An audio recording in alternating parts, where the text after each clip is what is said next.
ये पृथ्वी क्या है, सूर्य के चारों चक्कर लगाती है, ठीक है, लगाती है। अब जब ये पृथ्वी चक्कर लगाते लगाते एकदम ये सूरज की जो सीधी किरणें पड़ रही है ना, तो इन सीधी किरणों के संपर्क में आ जाती है कौन, पृथ्वी। तो बताओ क्या होता है, दिन होता है। पृथ्वी का आधा हिस्सा उस पर क्या है, सूरज की डायरेक्ट किरणें पड़ रही है, इसलिए हमें क्या दिखता है, दिन दिखता है।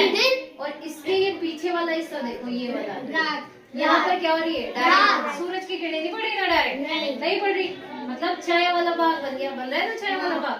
तो इस वजह से यहाँ पर पीछे क्या हो जाती है, रात हो जाता है।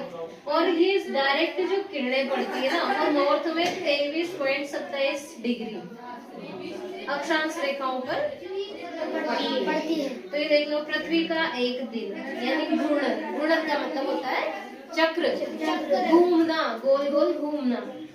तो पृथ्वी को ऊर्जा और प्रकाश सूर्य से ही प्राप्त होती है। किससे प्राप्त होती है, सूर्य से।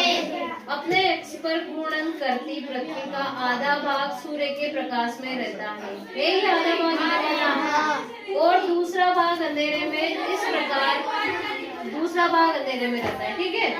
तो इस प्रकार पृथ्वी का प्रत्येक भाग एक निश्चित समय के लिए सूर्य के प्रकाश में आता है ना, निश्चित समय के लिए, और फिर उससे ओझल हो जाता है। ओझल का मतलब उससे दूर हो जाता है। इस एक घूर्णन में पृथ्वी को 23 घंटे और 56 मिनट का समय लगता है। कितना टाइम लगता है, 23 लगता है। कब, इस पृथ्वी को इसके संपर्क में रहने में, मतलब घूर्णन करके वो जो आती है ना उसमें। और पृथ्वी के सूर्य से प्रकाशित भाग में दिन होता है, यानी कि पृथ्वी का जो भाग सूर्य से प्रकाशित हो रहा है, जिस पर प्रकाश पड़ रहा है सूरज का, तो दिन होता है। और जो पीछे का भाग दब जाता है, यानी जिस पर सूरज का प्रकाश नहीं पहुंच पाता, तो वहाँ क्या होती है, रात होती है। अब कभी भूलोगे दिन और रात के बारे में,